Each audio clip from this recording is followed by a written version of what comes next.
I never planned to fall for my best friend's mother.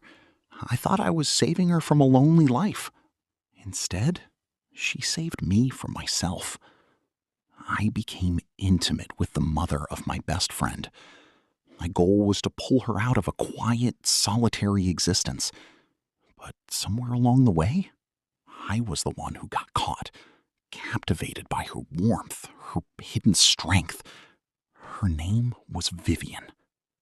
I truly saw her for the first time on a calm afternoon in early fall. It wasn't our first meeting, but it was the first time I noticed just how deeply beautiful she was. She was my best friend, Derek's mother, a woman who moved through her home with a soft grace, always holding a mug of tea, her eyes often somewhere far away, as if the world had stopped surprising her. Derek was away on a ski trip with college buddies. I was house sitting, which was a regular escape from my cramped studio apartment a town over. I was heating up a slice of pizza when my phone buzzed with a number I didn't recognize. I almost ignored it, but something made me answer. "Jake? It's Vivian, Derek's mom." Her voice wavered, but carried a real urgency. "I'm sorry to call like this, but there's something making a terrible racket in the basement. I think it's an animal. I called for help, but they can't come for hours." Through the phone, I could hear a faint scratching against wood, followed by her tired sigh. "Derek mentioned you're good with this kind of thing." Before I could second-guess myself, I had my car keys in hand. By the time I arrived, dusk was falling. Golden maple leaves covered the driveway, and the setting sun stretched long, soft shadows across the porch. Vivian was waiting there, arms folded, a slim figure in a simple gray sweater and worn leggings. Her expression mixed relief with embarrassment. "Thank you for coming. I know this is odd." "No problem," I said, trying to hide a flutter of nerves I couldn't name. She led me inside, handed me a headlamp and leather gloves. The house smelled of dried mint and aged wood, the scent of a life lived unhurriedly. "I know this isn't what you signed up for when you became friends with Derek," she said with a small laugh, nodding toward the basement door. "Just please be careful." Downstairs, the noise wasn't loud, but it was steady enough to tighten my chest. I crept down, my light cutting through the dim corners. After a few minutes of careful searching, I found a small raccoon wedged behind an old cabinet. I managed to open a low window, and with a gentle nudge from a broom, it scurried outside and vanished into the evening. When I came back up, my hands dusty, Vivian was waiting at the top of the stairs with a glass of lemonade. "Just like in the movies," she remarked, "and I appreciate you not screaming." We sat together in the garden on a wooden bench under a magnolia tree. I sipped my drink as she talked about Derek being away with a new girlfriend and her attempts to clear out the basement, a job that always felt overwhelming alone. I didn't push for details, but I noticed how her thin fingers played with the hem of her sweater and how her eyes lingered on the darkening sky. That evening ended with simple conversation. Nothing happened between us. No hints, no long stares. Just a middle-aged woman and a young man sharing lemonade as the birds faded. Yet something had shifted in me. I couldn't name it then, but from that day on, whenever I visited, she greeted me with a smile that felt different. Not the polite smile for an acquaintance, but the one you save for someone you're genuinely happy to see. I didn't dwell on something she said that day. "You remind me I'm still a woman." It was like a reflection in glass, there and then gone. A few days later, when I stopped by to return some tools, she had a cup of black coffee, no sugar, waiting for me. I'd never told her how I took it. "I just remembered from last time," she explained, sliding the mug toward me. I began to notice that my presence seemed to brighten the whole house. A small vase of fresh flowers would appear on the table. Soft music drifted from a speaker. The warm scent of baking apple pie filled the air. It felt like both she and the house were waking from a long, quiet winter. Derek's trip was extended. He and his friends were stopping in Colorado. "That's for the best," Vivian said, her gaze down as she refilled my coffee. A house is easiest to clean when it's empty, but the look in her eyes when they met mine suggested she wasn't just talking about cleaning. One afternoon, I showed up earlier than planned after a job interview got canceled. Vivian was in the living room washing windows. Her hair was pulled back and she wore a loose t-shirt over old leggings. She looked both ordinary and breathtaking. Something about the line of her back and the movement of her shoulders made me pause. She turned, startled. "Oh, I wasn't expecting you until tomorrow." "Early finish," I said, stepping inside. "You have a habit of showing up unexpectedly," she teased, with a gentle smile. "Am I interrupting?" "Never," she answered, warmth undeniable in her eyes. I meant to just drop off a few things I'd picked up for her, but something held me there. Vivian didn't ask me to leave. Instead, she made tea, and we sat on the living room floor, backs against the sofa, with Nora Jones playing softly. The tea was warm, the air cool, and our quiet breathing filled the space between us. I found myself telling her about my mother, who had died when I was 7, and how I could barely remember her face without old photos. Vivian listened silently. "I lost my mother young too," she whispered, staring into her cup. "So I understand." It was a simple statement, but I saw her eyes glisten. "Sometimes I forget I was ever a daughter, or a lover, or someone worth holding," she murmured, looking out the window. "I can't imagine anyone forgetting that about you," I replied, tilting my head to see her better. "You'd be surprised," she said with a sad smile. "When your days are filled with bills, dishes, and watching the news alone, you start to believe you're past the point of being desired. Not attractive anymore. Not even a woman." Her voice was firm, and she wouldn't meet my gaze. A heavy silence fell. I didn't know what to say, only that I desperately wanted to take her hand. Thankfully, She changed the subject. "I found some of Derek's old school notebooks today," she said with a chuckle. On one page, he wrote, "My mom is a superhero because she can drive and make pizza that doesn't burn and chase away raccoons." We both laughed, and for a moment, I saw the carefree girl from the black and white photos on her wall. I stayed much later than I'd planned. As I was leaving, Vivian walked me to the door. The autumn breeze carried the scent of mint from her garden. "Thank you for the tea and the stories," I said quietly. "Thank you for being here," she replied, her eyes holding mine. I had to look away, not because I didn't want to see her, but because I feared that if I kept looking, I wouldn't be able to leave. After that day, our dynamic was forever changed. Nothing overt had happened, but the silence between us now carried a new weight, as if the very air around us knew something was growing and had chosen to stay quiet.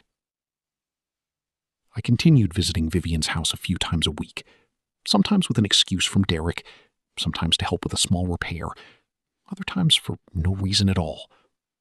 She never questioned it, just smiled and said things like, "You're so good at fixing things I can't reach." The words were simple, but her gaze was not. One Saturday, after a light rain, she called and asked if I could help rearrange the heavy bookshelves in her study. "My back feels like an old piece of wood," she said lightly. When I arrived, the door was ajar, and the house smelled of orange oil. She was wearing a long, striped dress, her hair down, barefoot. The sight of her took my breath away. "Iced tea?" she asked, head tilted as she poured. "Yes, thank you," I managed, focusing on the glass to avoid her stare. We worked on the shelves, which were heavier than they looked. As I strained to lift one end, my hand slipped. Vivian reached out to steady it, and her hand brushed against my chest. A soft, trembling touch. "Sorry," she whispered, quickly pulling back. "It's fine," I said, my heart suddenly racing. We worked in silence after that, the unspoken tension thick. When we finished, I sank onto the carpet, leaning against the wall. Vivian handed me my tea and sat beside me. As she shifted, her heel grazed my thigh. She didn't move it away. "I used to hate summer," she said, gazing out the window. "It always made the house feel so empty." "I like it," I replied. "The sun makes me feel alive." She turned to face me. "You've always had that kind of energy, a light that people don't realize they're missing until it's there." I was speechless. In that moment, she was no longer just my friend's mother or an older woman who needed help. She was the only person who had ever looked at me and seen something of value, not for my age or status, but simply for who I was. Later, as I prepared to leave, Vivian reached for something on the table, and her hand deliberately covered mine. This time, she didn't pull away. "You're going?" she asked, eyes fixed on our hands. "Yeah, it's getting dark," I answered, though I made no move to stand. She nodded slightly, but her eyes held me there. I was at the door when she called my name. "Jake." I turned. "Thank you for making me laugh today," she said. "I like seeing you smile," I responded, and for once I met her gaze without flinching.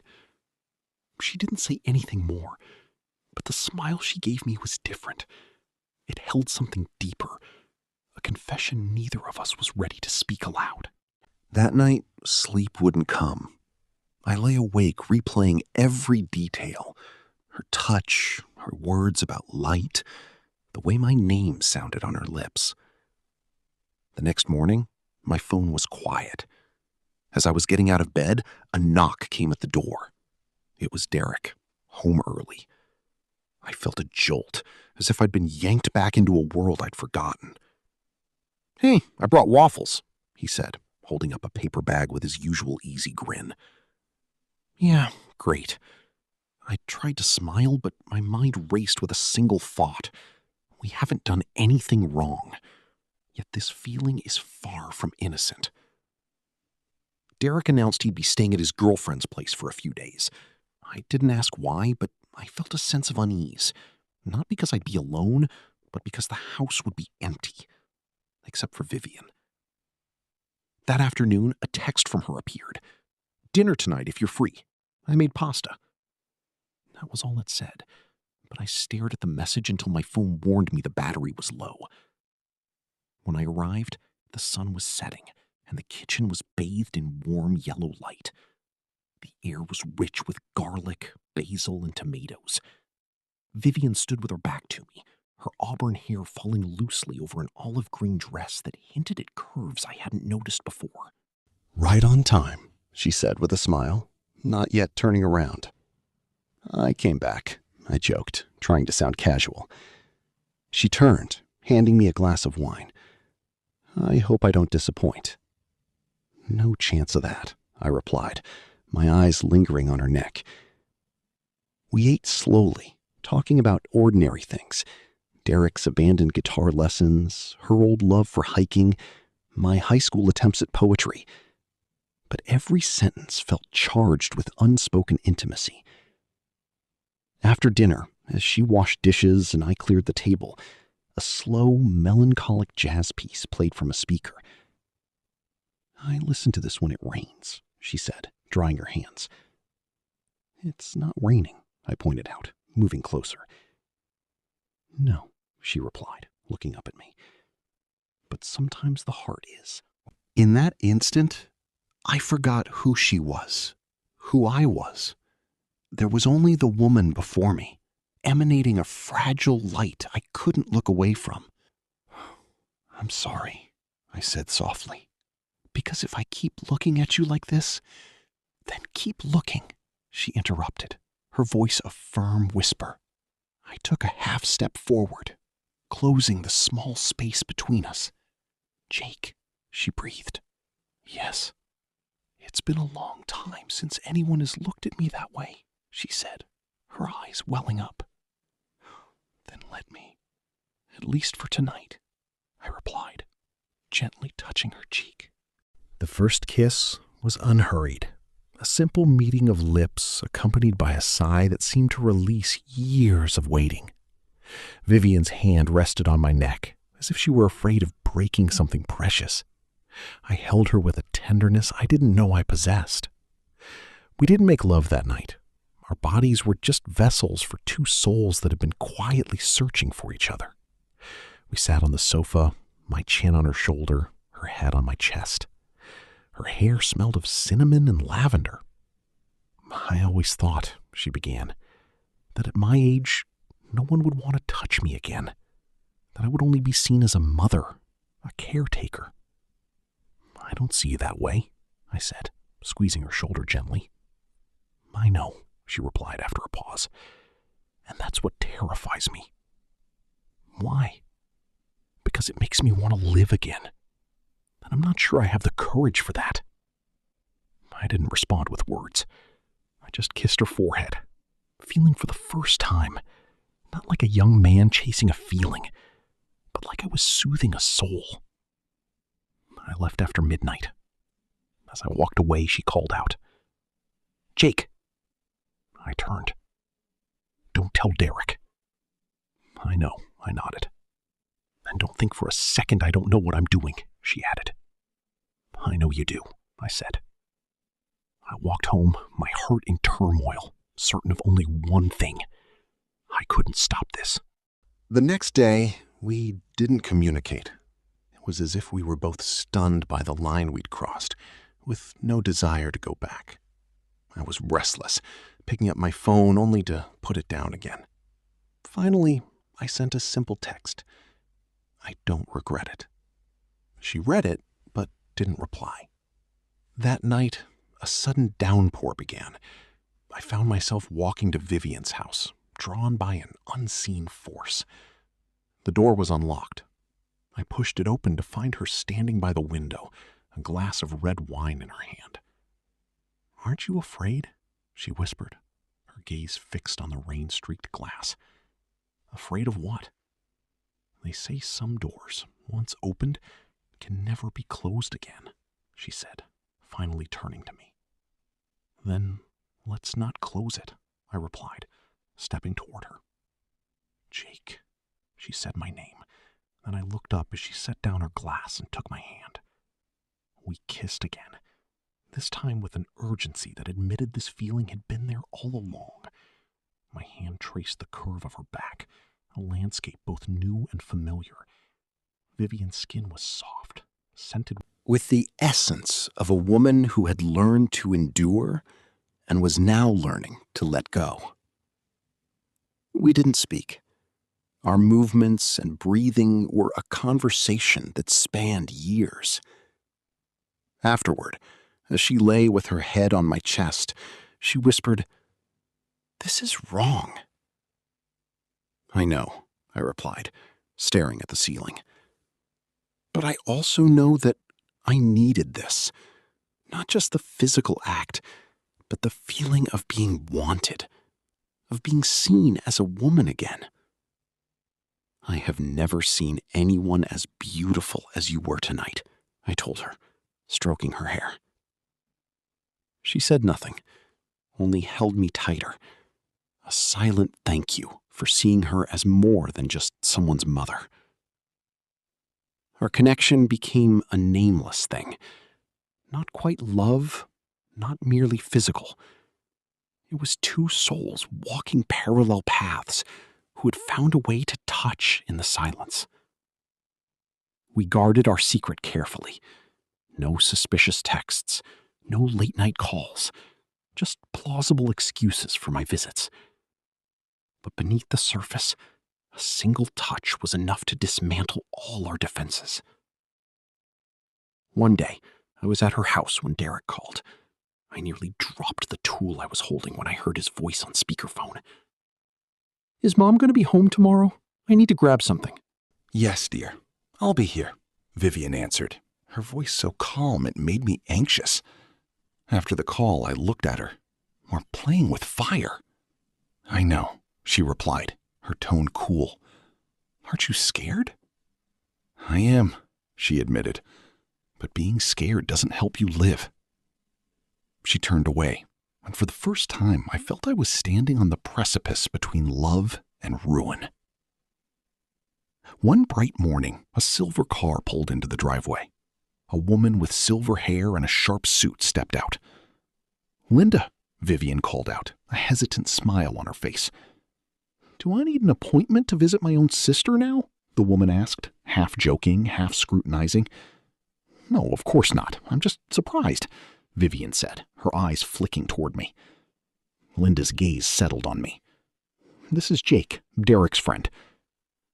"Derek's friend who lives here?" she observed, her eyes sharp as she shook my hand.